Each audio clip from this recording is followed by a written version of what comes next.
Whether you prefer your computer or your smartphone, State Farm offers a streamlined way to manage your insurance. So let's start by getting you logged in. On the State Farm website, head to the top right corner and click the Sign In button. You'll enter your username and password. If you're new to online access, you'll need to register first. Just look for the register link and follow the simple steps to set up your account. If you're using the State Farm mobile app, the process is just as easy. Open the app, and if you've enabled it, you can often log in with your fingerprint or Face ID for quick access. Otherwise, you'll enter your username and password here. Once logged in, you'll land on your personalized dashboard. Think of this as your central hub for everything State Farm. You'll see a snapshot of your policies, whether it's auto, home, or life insurance.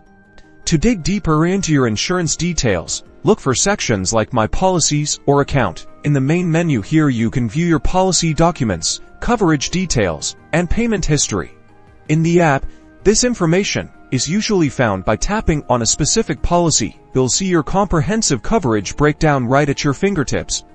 Need to manage your payments? Navigate to the Billing and Payment section. You can view your statements, make a one-time payment, or set up automatic payments to avoid missing a due date. The app makes paying simple. You can easily check your balance, make a payment, and even update your payment methods securely. If you have questions or need assistance, State Farm offers multiple ways to get help. Look for a Contact Us or support link where you'll find phone numbers, email options, and sometimes even live chat. The app often keeps your communication history within its messaging feature, making it easy to track your service interactions. With these tools, managing your State Farm insurance has never been easier.